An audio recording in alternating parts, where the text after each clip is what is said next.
Sacred Heart Hospital breathes at night. The ventilator in room for 12 wheezed its mechanical rhythm while monitors sang their constant beeping song, and Sarah Chen moved through the ICU like someone who had learned long ago that efficiency was a form of invisibility. She was 38 years old. She had not slept through a full night in 14 years. Nobody at Sacred Heart knew this, and that was precisely how she wanted it. The night shift in San Diego runs on coffee that tastes like burnt copper and the particular exhaustion of people who exist between the world of the living and the world of monitors. Sarah adjusted the 4-drip on her septic patient in 408, watching the fluid climb the chamber with the concentration most people reserved for prayer. The bag would empty in exactly 43 minutes. She had already calculated the next change. She had already calculated everything. Her scrubs were standard issue blue, wrinkled from a 12-hour shift that had started at 1900 hours, and beneath the collar hung a single dog tag on a broken chain. The metal was tarnished to the color of old rain. She wore it beneath her scrubs always, touching it unconsciously when a patient's vitals dropped or when the weight of the night pressed against her sternum like a sandbag. The tag was the only thing she had not buried in the sealed box in her hall closet, the one she had not opened since her medical discharge from Special Forces 3 years ago.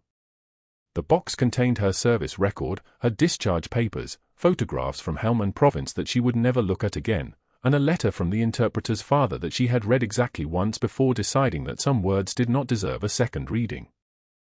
The dog tag stayed. Everything else had been sealed away with the kind of finality that comes from a decision made at 3 in the morning while rain hammered the windows like applause. Sarah checked the monitor for room for 12. Heart rate steady. Oxygen saturation at 94%. The patient, a 42-year-old construction foreman named Martinez, had been admitted 6 days ago with sepsis from a perforated bowel. His blood cultures had finally come back negative yesterday. He was going to live. This knowledge settled in her chest like a small, quiet victory that nobody would ever credit to her. The doctor would take the credit. That was how the system worked. The nurses kept people alive between the moments when doctors made decisions. Nobody thanked you for that. Nobody even really saw it. She did not mind being unseen. It was, in fact, the only way she knew how to function. The break room at 2336 was empty except for fluorescent lights that buzzed like angry wasps and a coffee maker that had burned the bottom of its pot black sometime around dinner shift. Sarah poured a cup anyway. The taste was bitter and sharp, almost medicinal, and she drank it standing up while reviewing tomorrow's medication orders on the unit computer. Her right hand trembled slightly as she scrolled through the list, a barely noticeable shake that came when she was tired or when the particular weight of the night pressed too close. She made a fist for 3 seconds, held it, released it. The tremor stopped. This was a trick she had learned in Kandahar province, where trembling hands meant fumbled fours and fumbled fours meant dead soldiers. Control was a muscle. She exercised it constantly. The medication list for tomorrow showed Dr. Ashford's usual orders for the septic ward. She scanned through them with the kind of automatic precision that only comes from doing something the same way for 18 months straight. Room for 11 was prescribed ampicillin at a dose that made her pause. She scrolled backward to check the patient's renal function. 87-year-old woman, creatinine clearance of 18 milliliters per minute. The standard dose was completely contraindicated. The patient would accumulate the drug in her bloodstream until it poisoned the very kidneys the infection had already damaged. It was the kind of error that would not kill the patient immediately. It would kill her in 3 days, slowly, with the kind of death that looked like organ failure rather than medical negligence. Sarah made a note of the room number and the correct dosage. She made no note of the fact that Dr. Ashford had written the order. That kind of documentation could become a problem for her, and Sarah had made it a personal policy never to create problems for herself. 14 years of military service had taught her that the best warriors were the ones nobody noticed until they had to be noticed. After that, it was often too late for the other side to do anything about it. She finished her coffee at 23:55 and returned to the ICU. Morning rounds began at 6:30 with Dr. Ashford arriving in his pressed white coat like a general entering a conquered city. He was 54 years old, silver-haired, with the kind of confidence that comes from knowing your father had donated the Ashford wing to the hospital in 1987. He moved through the ICU with the territorial possession of someone who believed the building belonged to him in a way that transcended paperwork. The nurses parted around him like water around stone.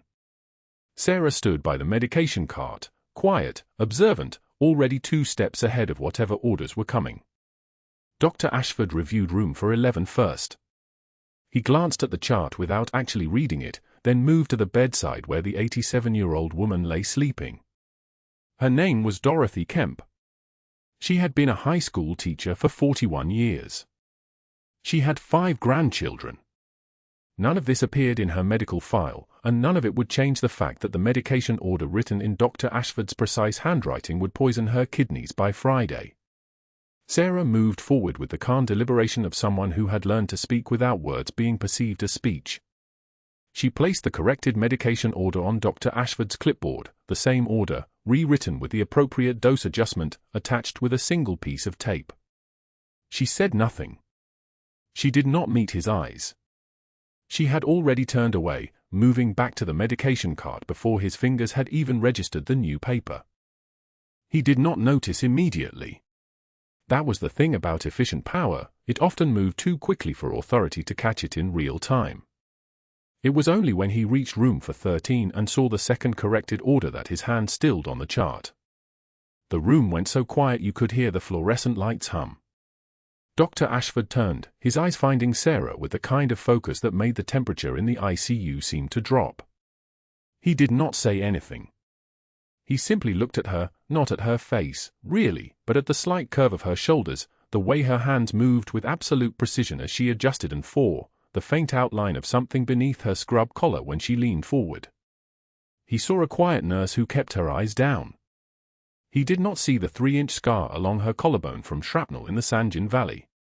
He did not see the legend whose call sign had stopped enemy fire across 2 provinces.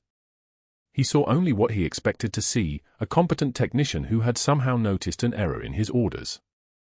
And that made her a threat. It was not the error itself that bothered him. It was the fact that she had corrected it quietly, without drama, without calling attention to the mistake in front of the other staff. It was the fact that her correction was right. It was the fact that she had used his own methods, silent, efficient, undeniable, to expose a gap in his attention. His authority was built on hierarchy and unquestioned orders. It was built on the understanding that he was the smartest person in the room because everyone had agreed, long ago, that he would be. A quiet nurse who moved 2 steps ahead of his orders was a crack in that foundation. He would not tolerate cracks. Sarah felt the weight of his attention settle on her like a physical thing. She did not look at him. She continued adjusting the drip with the same measured efficiency she brought to every task, her hand steady, her breathing unchanged. The tremor in her right hand did not appear because there was work to do, and work was the place where she did not tremble. Work was the place where she was, if only in the smallest way, still what she had once been.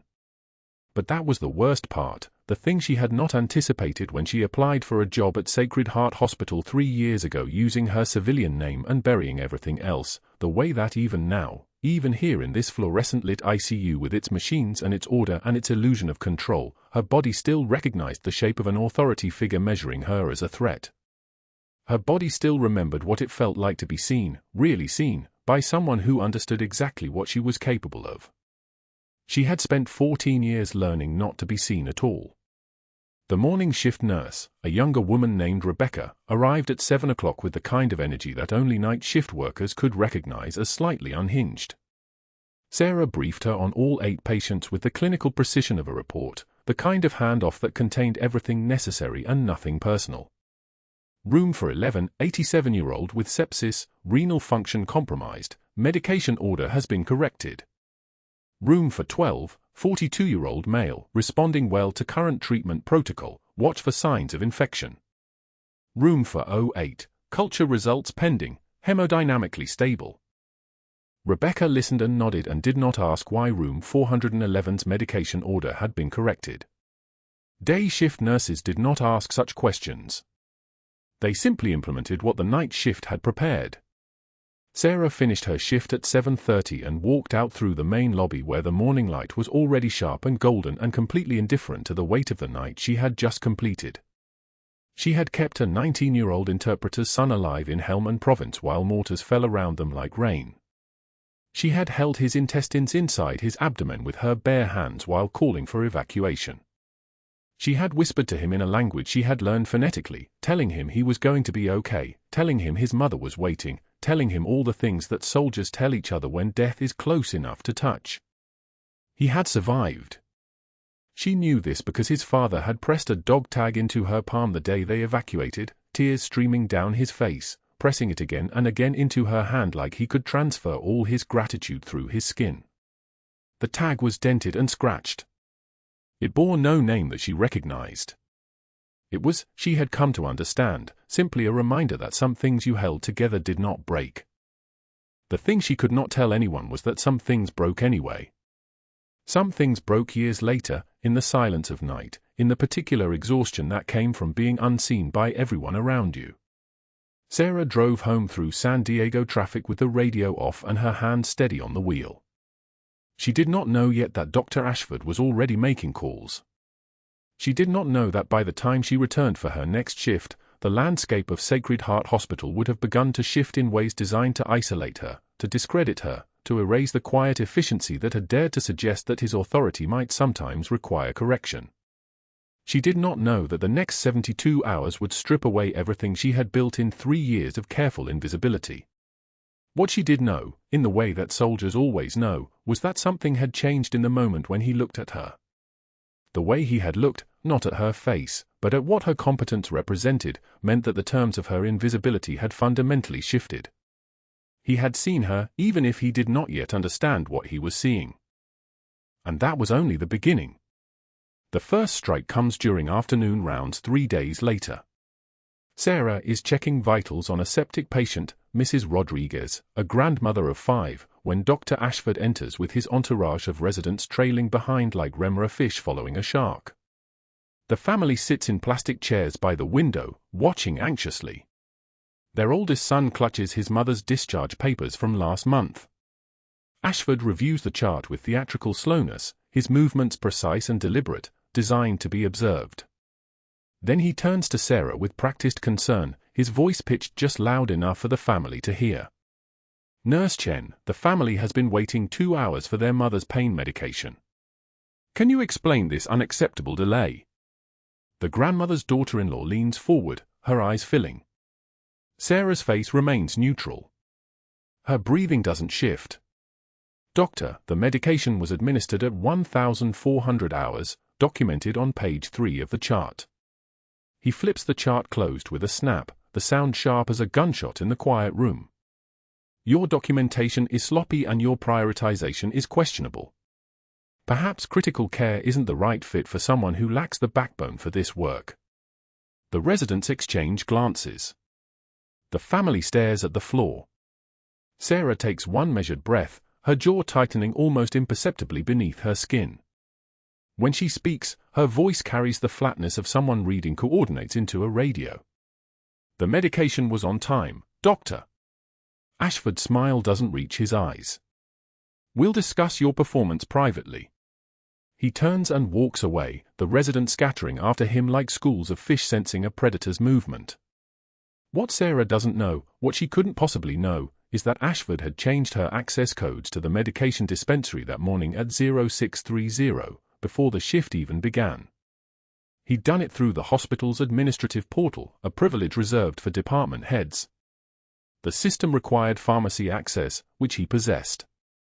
He delayed Mrs. Rodriguez's pain order for exactly 94 minutes, then reinstated Sarah's access an hour later, erasing the timestamp from the medication log.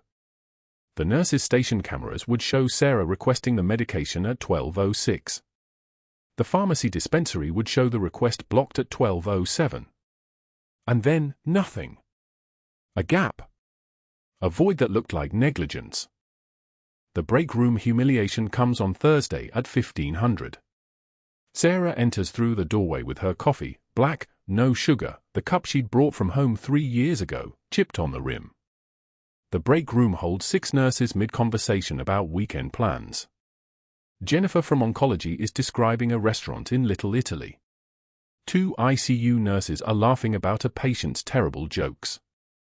The moment Sarah's shoes cross the threshold and she pulls out a chair, Jennifer stands abruptly, mumbling about needing to check something in the medication fridge. Within seconds, like water circling a drain, the room empties. One nurse pretends to receive an urgent text. Another remembers she needs to call her daughter's school.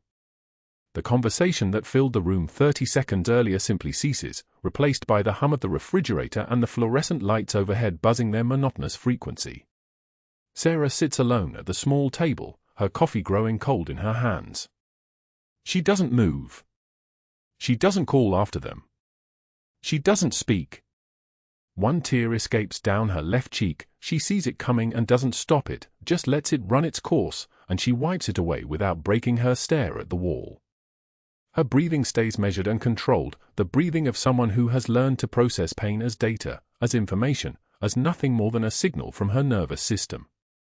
She takes exactly 3 sips from her cup, the coffee bitter now and growing tepid, then she returns to the floor 7 minutes early. Her hands, when she clocks back in, are steady.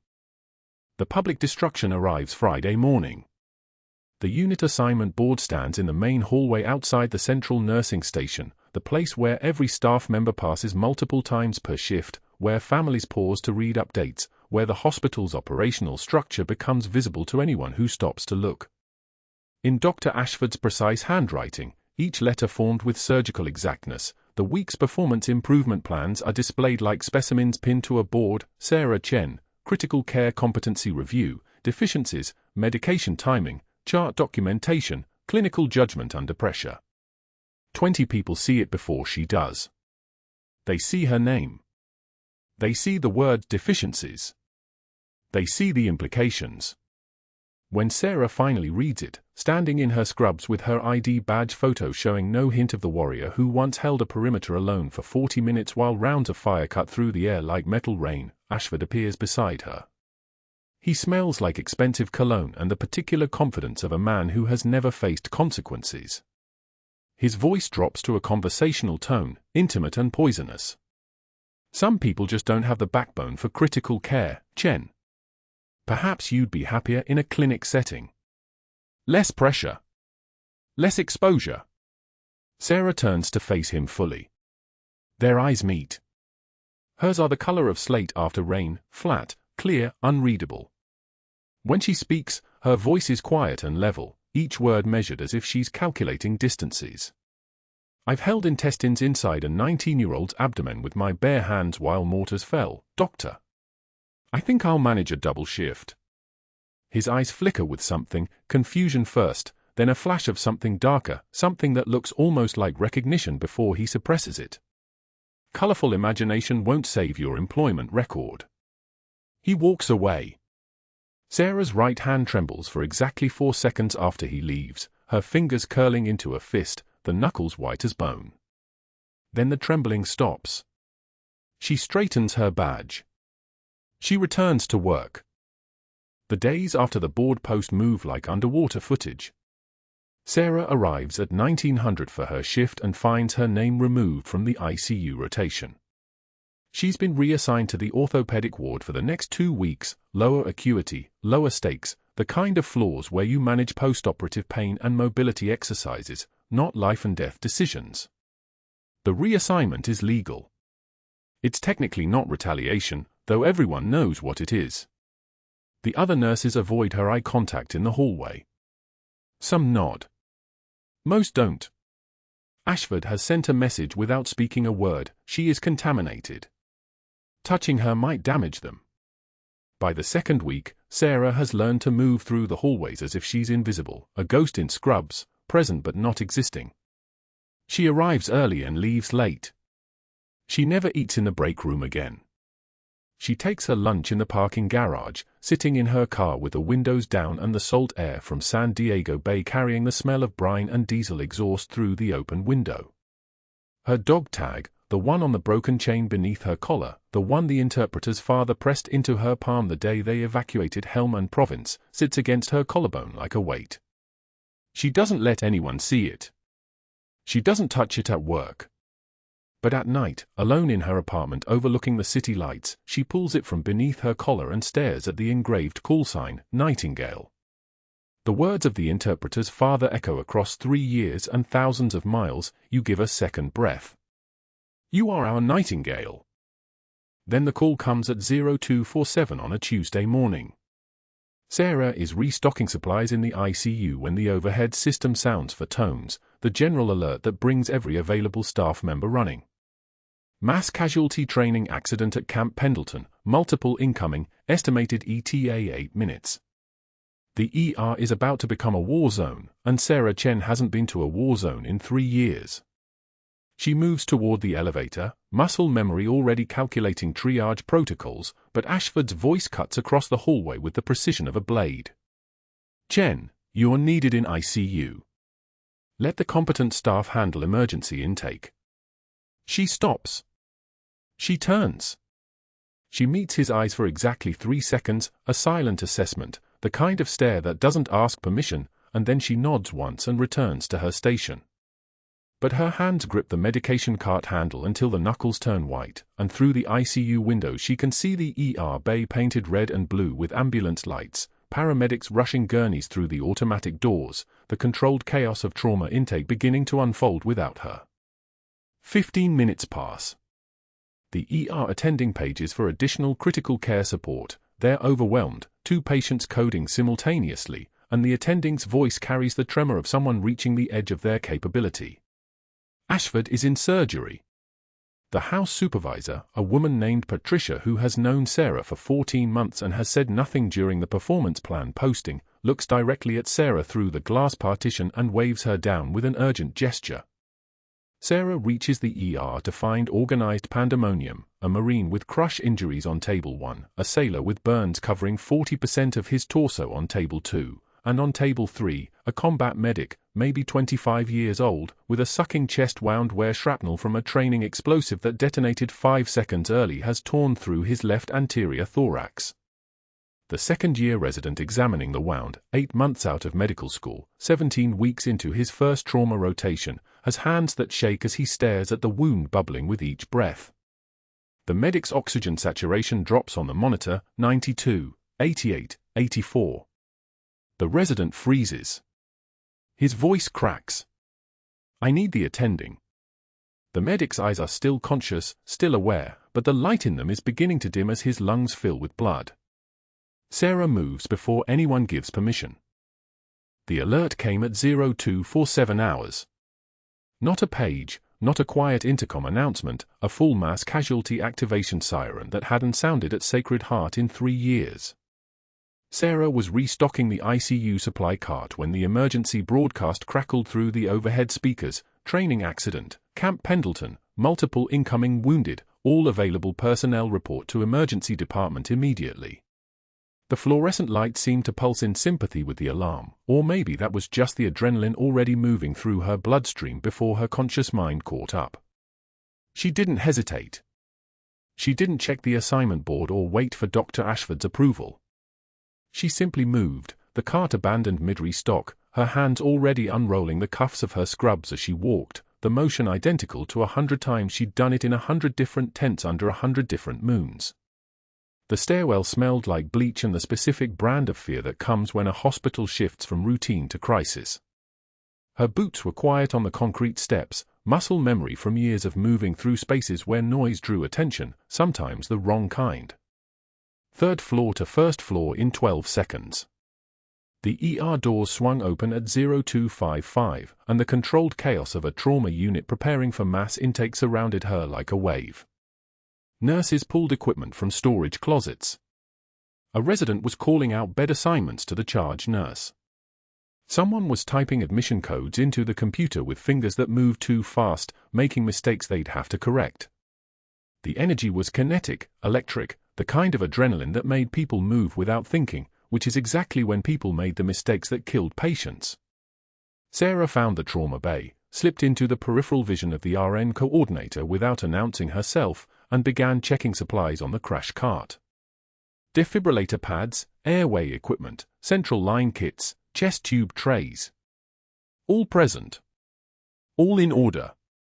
The kind of work nobody noticed until something was missing. The doors exploded open at 0300.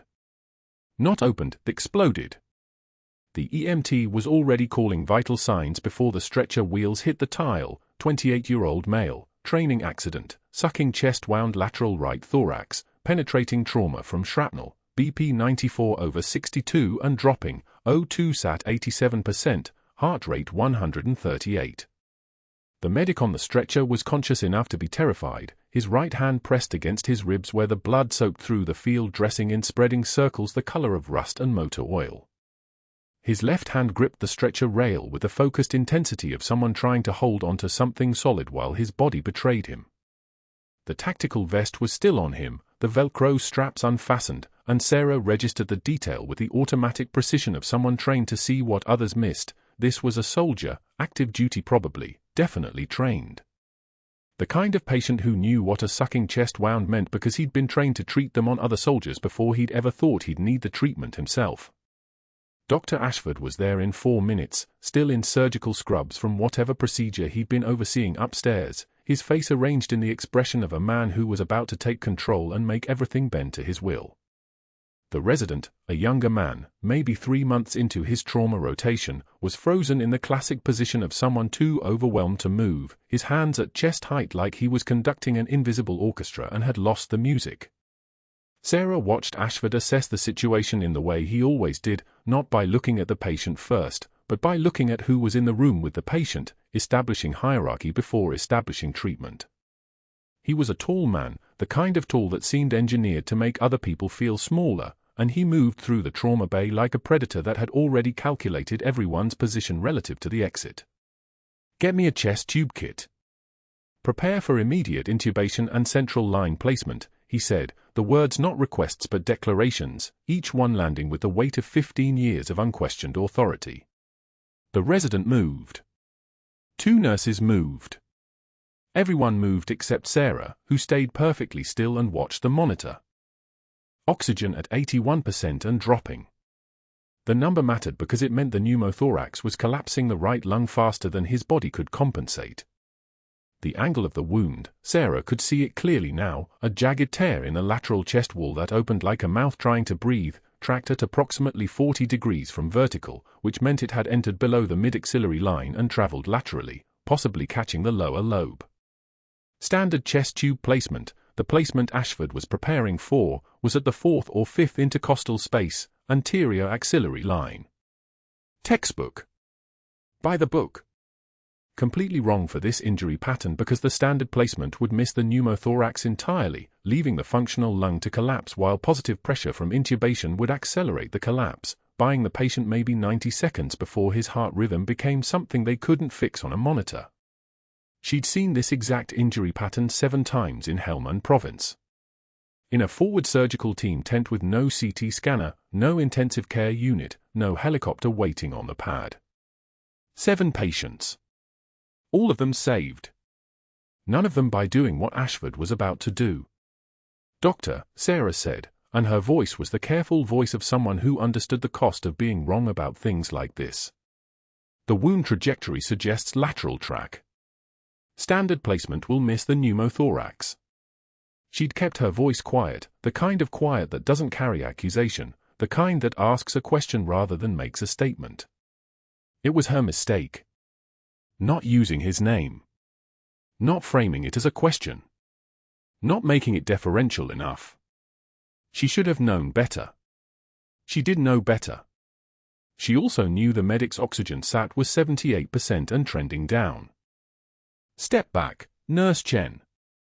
Ashford's voice was ice crystallizing on a winter window, that particular temperature of controlled fury that comes when someone of authority is being questioned by someone without authority.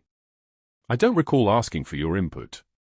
He reached for the laryngoscope, the motion deliberate and slow, calculated to make clear that her opinion was not just unwelcome but irrelevant. The resident was positioning the chest tube kit with hands that trembled slightly, too new to this, too scared to trust their own judgment against a man who'd done this 200 times. The monitor beeped its rhythm, each sound like a countdown. 79%. 77%. The medic's lips were beginning to show the blue tint that meant his blood oxygen was dropping below the threshold where tissues could function. Sarah's eyes moved to the tactical vest draped over the chair beside the gurney. Standard issue, the color of dust and rock, with canvas side pockets that still held the vacuum-sealed MRE packages the medic had probably never imagined would become the difference between dying and living. She knew what was in those pockets because she'd trained with them, learned to make them work when there was nothing else available. Thick plastic packaging designed to keep food fresh, waterproof, puncture-resistant, completely sealed. The kind of seal that could make a one-way valve if you cut it right. The kind of one-way valve that lets air escape from the chest cavity but not enter it. The kind of improvisation that was technically outside protocol but technically also the thing that kept people alive when protocol couldn't reach them. Ashford's hand was moving toward the intubation kit. The resident was opening the chest tube package. The monitor was sliding towards 75% and Sarah understood with absolute clarity that she had perhaps 2 seconds to choose between her job and keeping this patient alive, and that those two things were about to become mutually exclusive. She moved like muscle memory took over, because muscle memory did take over, because the conscious part of her mind that worried about employment and termination letters and Dr. Ashford's authority was suddenly overridden by 3 years of clinical knowledge and 12 years of something older, the part that had held pressure on 17-year-old soldiers' abdomens while mortars fell on mud compounds, the part that didn't think about consequences because there was no time for consequences. 3 steps to the chair. Her hand into the side pocket of the tactical vest, fingers closing around the MRE pouch. The plastic was cold and smooth, the way survival often feels before you realize what it cost. She tore it open with her teeth, the sound sharp, distinct, like something breaking, while her left hand moved to stabilize the medic's chest. The trauma shears from her pocket came out in the same motion, the motion automatic and precise, and she cut the package into a square approximately 4 inches on each side, the edges ragged, the seal still intact. "What the hell are you doing?" Ashford's voice was not ice anymore. It was fire, the controlled fury of a man whose authority was being dismantled in front of his attending, in front of the resident, in front of the nurses who had been trained to defer to his judgment without question. But Sarah didn't answer because answers took time and the medic's oxygen sat was 74% and dropping. She positioned the MRE packaging over the sucking chest wound, creating an improvised occlusive dressing that sealed the opening, and her hands moved with the kind of steady confidence that comes from having done something successfully before. Once in Kandahar. Twice in Sanjin Valley. Twice more in Helmand Province. The packaging was transparent enough that she could see the wound beneath it, see the chest rise and fall, see the moment when the desperate gasping stopped being panic and started being breath again. She secured it with medical tape, 3 rapid passes, each one fixing the seal more firmly. Her hands never shook. Her voice never wavered. The monitor climbed. 82%. 86%. The color returned to the medic's lips like life was flowing back into him with the oxygen his lungs were suddenly able to process again. 91%. 94%. The room that had been chaos became something else, became ice, became stone, became the kind of silence you could feel pressing against your eardrums. Ashford's face went through colors, from red to something darker, something that looked like rage compressed into human form. "You just violated every protocol in this hospital," he said, the words spoken at the exact volume of someone who was barely containing his voice from becoming a shout. "You just violated chain of command. You just violated, get out of my ER. Now." Sarah stepped back. The medic's oxygen sat was holding steady at 95%. His heart rate had dropped from 138 to 112. His color was returning like someone had switched back on the lights. She turned to walk out of the trauma bay, past the attending who was staring at her with an expression somewhere between shock and something that might have been respect, past the resident whose hands had gone still, past the crash cart she'd so carefully stocked just 15 minutes earlier. She didn't run. She didn't explain. She moved with the kind of composure that comes from understanding that some bridges, once burned, were never meant to be crossed again. The sucking chest wound hissed like steam escaping a valve. Sarah's hands moved without permission from her conscious mind, muscle memory from 1,000 training scenarios, 100 field saves that her body remembered even if her mind had tried to forget. She found the MRE pouch in the medic's own vest, the emergency ration package still in his cargo pocket, and her fingers worked with the terrifying precision of someone who'd done this before. Cat. Seal. Tape. The plastic-backed adhesive layer of the package itself became the occlusive dressing, pressed hard against the entrance wound where the training dummy had torn through flesh and muscle during a live-fire drill gone catastrophically wrong. "Stop!" Ashford screamed, his voice pitched high with panic masquerading as authority. "Stop that immediately. That's not protocol. That's not." She didn't acknowledge him. The words were air. The medic's oxygen saturation had been 71 when he arrived. Every second of delay was 71 becoming 68 becoming dead. Sarah's left hand held the seal in place while her right hand reached for the bag valve mask, the motion smooth as water flowing downhill. Ashford's face reddened, his voice escalating into something between a shriek and a command. "You are violating direct orders. This is insubordination.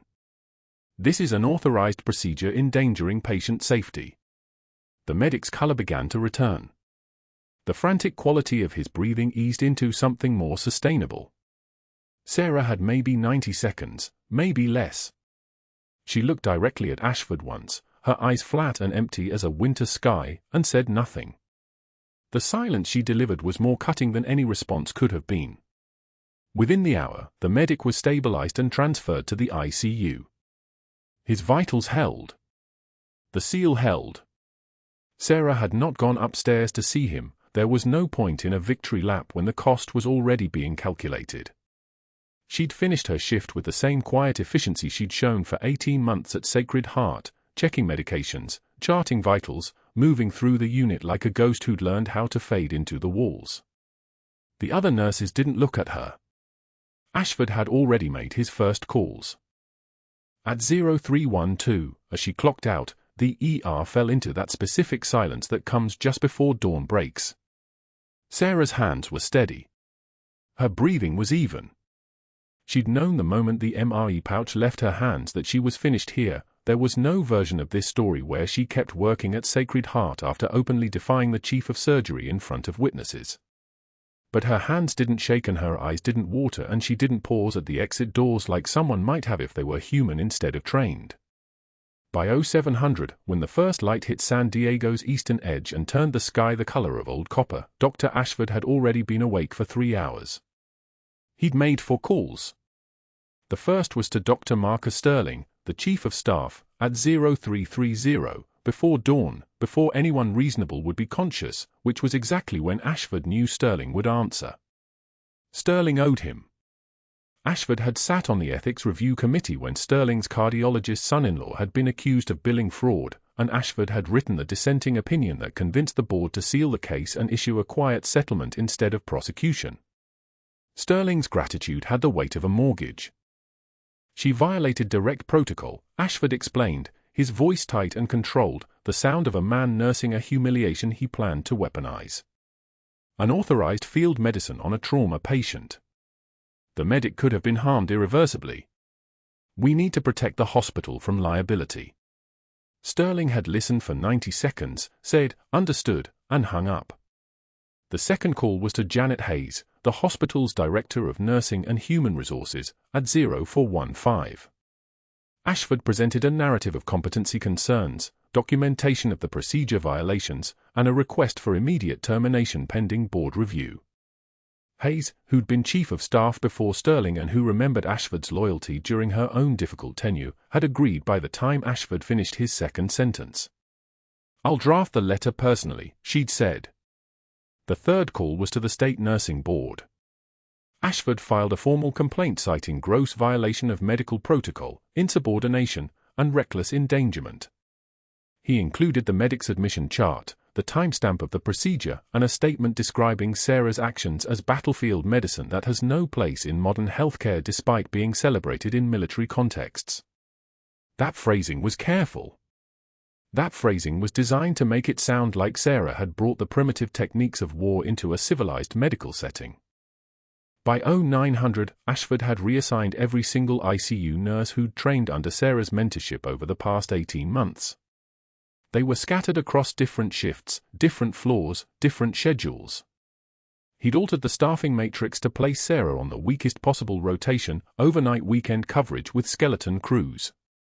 He'd filed complaints with 3 separate hospital committees.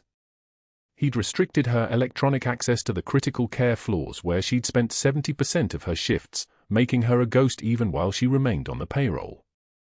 His escalation was the escalation of a man who'd spent years building authority through fear and leverage, who understood institutional power the way a hyena understands a kill zone. Sarah didn't find the termination letter until 14:15, when she returned to the hospital to officially check out. She opened her locker and found the envelope flagged with the supervisor notice. Inside, the text was clinical and cold, effective immediately. Your employment with Sacred Heart Medical Center is terminated. Cause: gross violation of medical protocols, insubordination, and unauthorized procedures endangering patient safety. Final paycheck to be mailed.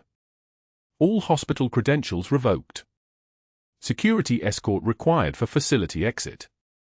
The letter was signed by Dr. Ashford and countersigned by Dr. Sterling. The laundry room was in the basement, 3 levels down from the ER, and it smelled like industrial detergent and the dry heat of commercial washers running on cycle. Sarah changed out of her scrubs in the employee locker room, the white base coat, the pale blue pants with the hospital logo, the layers she'd built her new identity into after 3 years of trying to disappear. She walked to the sorting station where the blue fabric of 1,000 shifts was being processed, and she placed her scrubs on the counter with both hands. Marie, the laundry attendant who'd worked the basement for 12 years and who'd asked Sarah about her day every single time they'd crossed paths, looked away with wet eyes. She didn't say anything. There was nothing to say. Sarah folded the scrubs with military precision, corners sharp as knife blades, fabric arranged in the kind of geometric order that had been trained into her muscle memory 2 decades ago. She placed her hospital ID badge on top of the folded stack.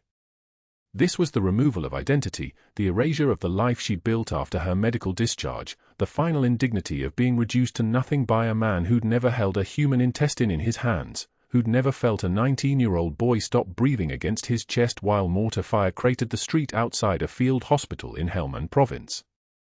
She changed into civilian clothes, jeans and a grey t-shirt, and the security guard, a young man named Derek who looked genuinely uncomfortable, took position beside her by the elevator bank. The route to the exit passed directly through the ICU. Sarah didn't have to take this route. She could have gone up the main stairs and around. But she took the direct path anyway, her eyes forward, her shoulders set at the angle of someone who'd accepted what was coming. The medic was in bed 7. His chest was bandaged professionally now, the field seal replaced with proper gauze and tape, his oxygen saturation on the monitor showing a healthy 94%. His eyes opened as she passed, and recognition flickered there first, then something deeper, something that came from a memory 8 years old and visceral. His hand shot out with surprising strength and gripped her wrist. He looked at her face. Then his eyes dropped to her collar, where her shirt had shifted just enough to reveal the single dog tag on a broken chain, the one the interpreter's father had pressed into her palm the day they evacuated, the only payment he could offer for a life saved. "Nightingale," the medic whispered. The ICU went completely silent. 3 nurses froze in their stations. A resident stopped mid-documentation. The respiratory therapist's hand stilled over her equipment. Even the monitors seemed to quiet, just the soft electronic pulse of oxygen, of heartbeat, of life continuing. The security guard's radio crackled static into the silence as Sarah moved toward the ICU exit, her final walk through Sacred Heart's corridors already feeling like a ghost moving through borrowed time. Her locker had been cleaned. Her badge access was being revoked at end of shift. The termination letter sat in her car, typed with Dr. Ashford's precise cruelty, citing performance deficiencies that didn't exist and violations she'd never committed. She kept her eyes forward, her breathing steady, the muscle memory of 1,000 nights of composure holding her upright when everything inside wanted to crack. Then David Hashimi's hand shot out from the ICU bed like a startled animal, his fingers closing around her wrist with surprising strength for a man still tethered to 3 different fur lines and a ventilator that wheezed its mechanical rhythm into the fluorescent-lit silence. His eyes were open, really open, the glassy delirium replaced with sudden, terrifying clarity. The security guard stopped, confused, his hand hovering near her elbow as David's gaze locked on the single dog tag visible beneath Sarah's collar, the broken chain catching the light like a prayer answered in metal and history. "Nightingale," David whispered, and the word froze the hallway as if someone had pressed pause on the entire unit. A nurse 3 beds down looked up from her charting. A respiratory therapist's hand stilled. The fluorescent light seemed to buzz louder in the sudden quiet, the kind of silence that only comes when impossible things are being recognized. David's trembling fingers reached for his chart, fumbled it with the weakness of a body that had been fighting for survival, and found the intake line with his lips moving silently before sound came out. Major Sarah Chen. Special Forces. Helmand Province.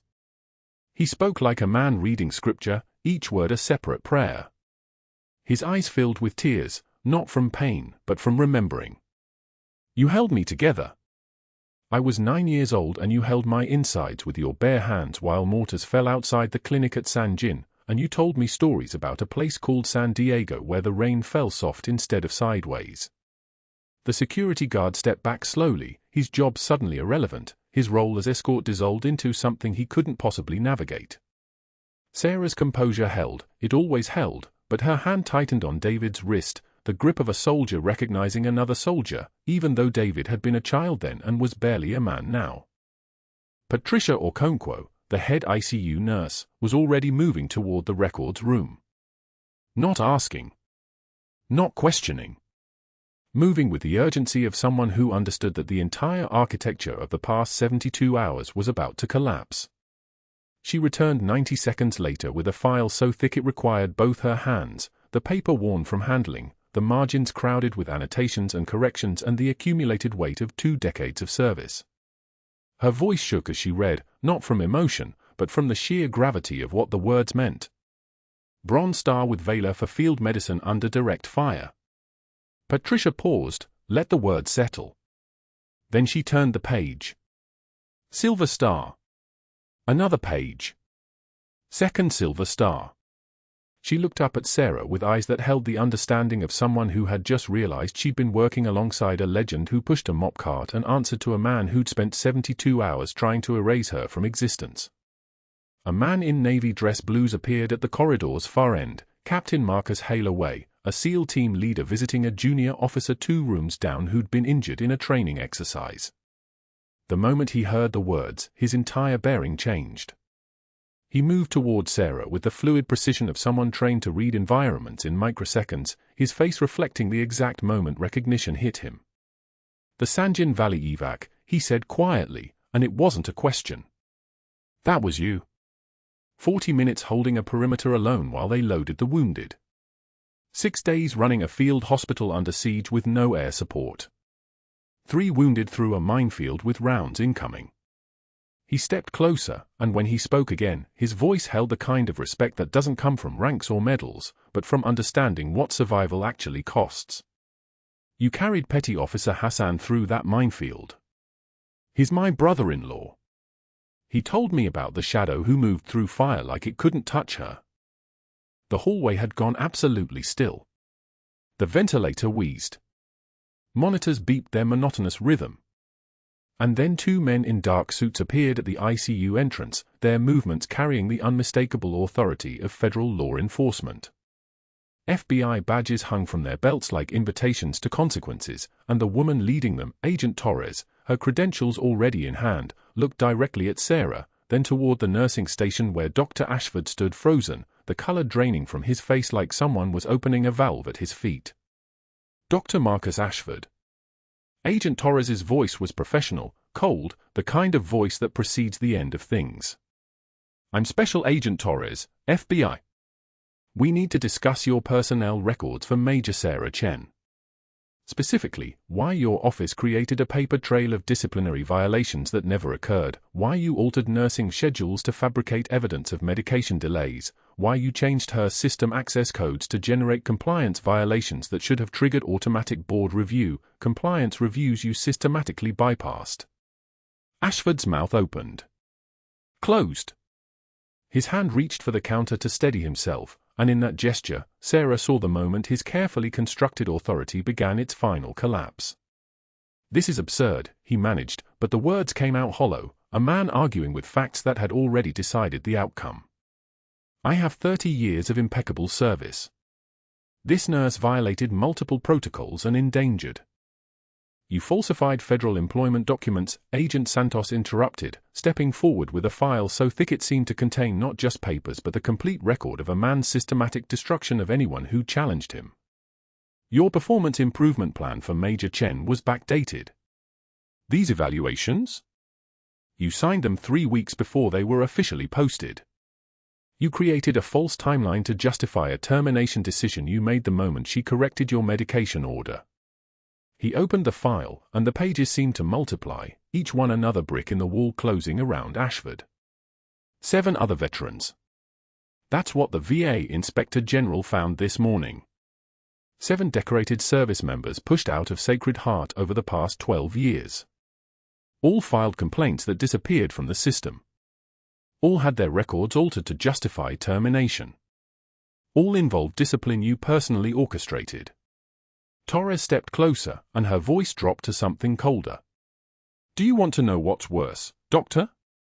The federal statute regarding employment protections for decorated veterans requires board oversight before disciplinary action. You bypassed that oversight 17 times. That's not career negligence. That's conspiracy to defraud the United States government regarding veteran employment protections." The click of handcuffs was the only sound in the hallway. They caught the fluorescent light as they snapped around Ashford's wrists, the same hallway, the same lights, the exact spot where he dressed Sarah down in front of a family 72 hours earlier, his voice dripping with contempt as he questioned her backbone. Now his backbone was failing him entirely, his body folding into itself as Agent Santos read him his rights, his voice becoming something smaller, something powerless.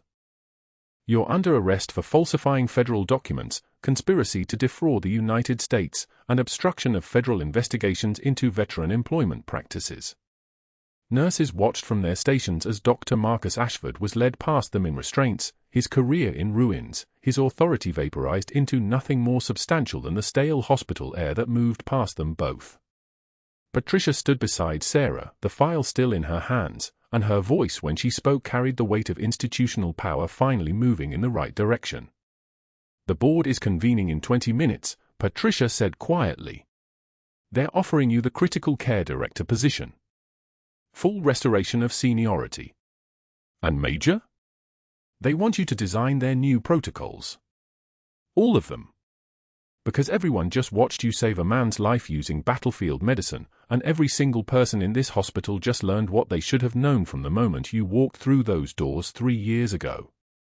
Sarah's composure, the thing that had held her through 72 hours of systematic destruction, through the termination letter, through folding her scrubs in that laundry room like she was folding away the last version of herself, finally cracked.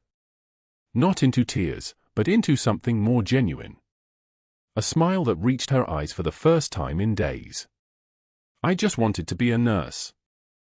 David Hashimi's hand was still gripping her wrist, and when he spoke, his voice carried the weight of 2 decades collapsing into a single moment of understanding. "You gave me a second life when I was 9 years old. And you gave me this one at 29. You're not just my nurse, Major. You're the reason I'm alive to be standing here." 3 months later, someone would spot Dr. Marcus Ashford in a strip mall parking lot in suburban San Diego, selling supplemental insurance from a folding table, his medical license under permanent review, his pension frozen pending federal investigation, his name becoming a case study in what happens when institutional power meets a decorated veteran's quiet determination. But that afternoon, as the sun climbed toward noon and Sarah stood in her dress blues for the first time in 3 years, she wasn't thinking about Ashford. She was thinking about David in his Marine uniform beside her, finally able to publicly thank the shadow who had walked through fire to keep him alive.